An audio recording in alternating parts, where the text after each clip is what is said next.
Математика сабағының 57-ші сабағын түсіндіріп берейін. Алдымен оқушыларды жиын деген не деген тақырыппен түсіндіру керекпіз. Жиын ортақ белгілер бойынша біріккен заттар жиынтығы.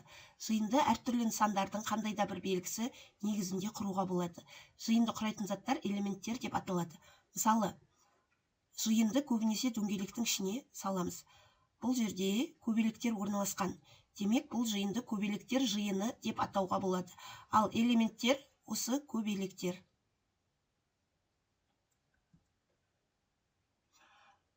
Мысалы,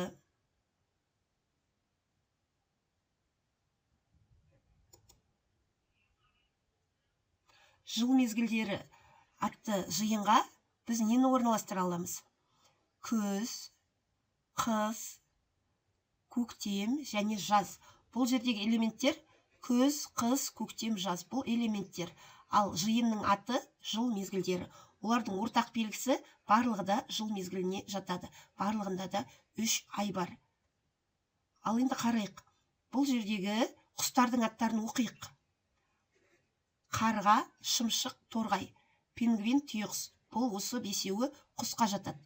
Ал ара, жарғанат, көбелек, бұл ара мен көбелек жәндік, ал жарғанат құсқа жатпайды. Солай ма, балар? Ендеше мына бесеуін бір ортақ жиынға салайық та, құстар деп төменге жазып қойдық.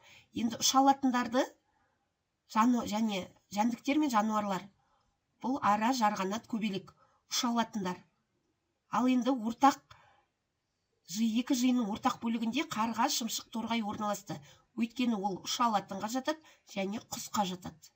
Әрі құс, әрі ұша алатындар. Ал пингвин мен түйеқұс құс болғанмен ұша алмайды. Сондықтан осы жерге жатпайды. Ал жарғанат, жаңа ұғыммен танысыңыздар. Жарғанат бұл құс емес, жарғанат аңға жатады. Сүтқоректілер класының қолғанаттылар отрядына жатады.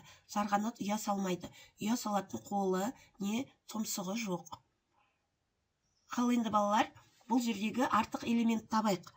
Бұл қандай жиын? Жәндіктер жиыны. Бұл жерде артық жәндікке жатпайтын балық. Солай ма, балалар? Мына жиынды көкөністер немесе жемістер жиыны деп атауға болады.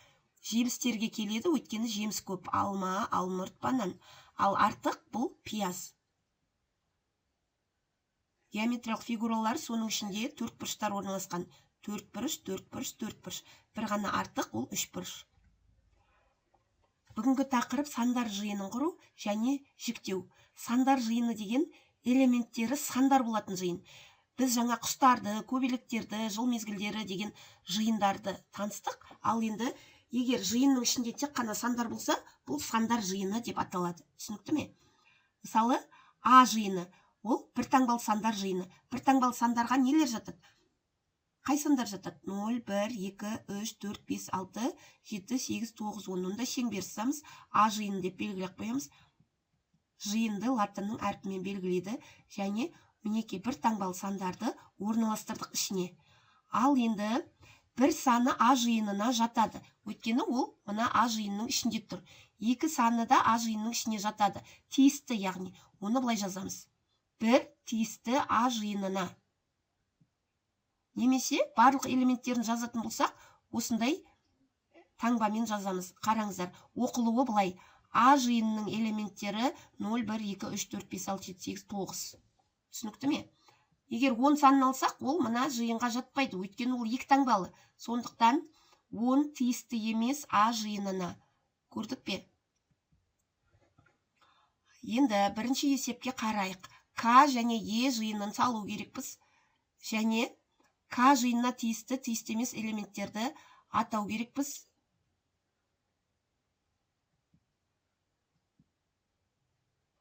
К жиынына 5-тен кем, 5-тен кіші сандар жатады. Яғни 0, 1, 2, 3, 4. Бұлар 5-тен кем сандар К жиыны. Енді К жиынына тиісті 0, 1, 2, 3, 4.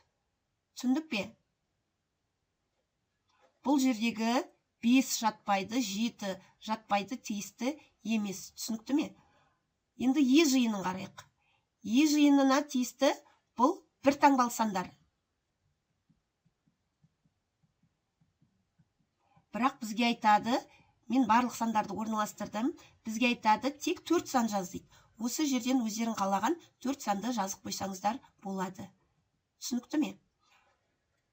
Бұл Е жиынына тиісті бір таңбалы сандар жиыны. С жиынының диаграммасына қара дейді. Екінші тапсырма қараймыз. Дәптерге жазып қойыңыздар 2 деп. Ал енді қараңыздар, С жиынына тиісті және тиісті емес. Мына С жиынына тиісті 400, 200, 600, 800 солай ма? Тиісті емес 8, 1000, 90, 45. Оны жазғанда осылай жазамыз. Тиісті сандар 200, 400, 600, 800 осылайша жазып алыңыздар. Үшінші тапсырма, диаграммалар салыстыру керекпіз. Диаграмма, М жиыны, К жиыны. М жиынын және К жиынын қалай атауға болады? М жиынына тиісті 20, 40, 700 және 900. Ортақ қандай белгісі бар? Қарайықшы. 20 0 санымен аяқталып тұр, 40 0 санымен аяқталып тұр, 700 0 санымен аяқталып тұр, 900 0 санымен аяқталып тұр. Яғни толық ондық сандар. Бұл екеуі толық жүздікке жатады, бірақ кез келген жүздік толық ондыққа жатады. Онға бөлінеді деген сөз. К жиынын қарайтын болсақ, оның ішінде 1, 3, 5, 25, 47, 62 деген сандар бар. Бұл жиынды қалай атауға болады? 100-ге дейінгі сандар, кез келген сандар көрдік пе? Ал енді 4-ші тапсырмаға қарайық. 13-тен кем 2 таңбалы сандар жиынын салу керекпіз. Ол жиын Т жиыны. Жиын саламыз алдымен. Т жиыны. Оның ішіне 13-тен кем 2 таңбалы сан жазамыз. 13-тен кіші қай сан? Және О жиынын саламыз. Оған 15-тен кем 2 таңбалы сандар. Т жиыны 13-тен кем ол 12, 11 және 10. Осы үшеуі ғана жатады. 9 ол бір таңбалы болып кетеді, сондықтан жатпайды. О жиынын қарайтын болсақ, 14, 13, 12, 11, 10. Бұл 15-тен кем сандар жиыны. Енді осы жерден қарайықшы балалар. Бұл жерде 10, 11, 12 деген мына жиынның ішінде де бар, мына жиынның да ішінде де бар. Демек, біз оларды ортақ бір жерге орналастыруға болады осылайша. Яғни 10, 11, 12 әрі 13-тен, әрі 15-тен кем 2 таңбалы сандар жиынына жатады. Енді осыны жазу керекпіз. Т жиынына тиісті элементтер. 10 тиісті Т жиынына, 11 тиісті Т жиынына, 12 тиісті Т жиынына. Енді Т жиынына тиісті емес 2 элемент жазу керекпіз. Т жиынына тиісті емес, ол 13 және 14.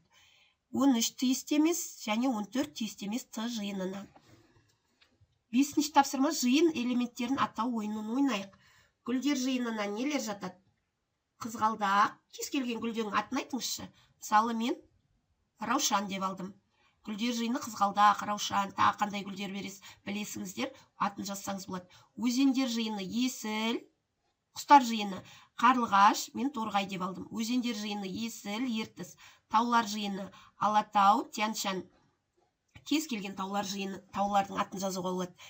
Номер 6-шы теңдеудің біреуін көрсетейін. 35 қосу А тең 74. Белгісіз сан Аны табу үшін біз 74-тен 35-ті азайтамыз. Аның мәні теңдеудің түбірі 39-ға тең. 35-ке 39 қосқанда 74-ке тең. Қалған екеуін өз бетімізбен орындаймыз. Және де үй тапсырмасы бұл 7-ші тапсырма. А және В жиындарын атаймыз. Осы 2 жиынға тиісті және тиісті элементтерді жазамыз. Өте оңай.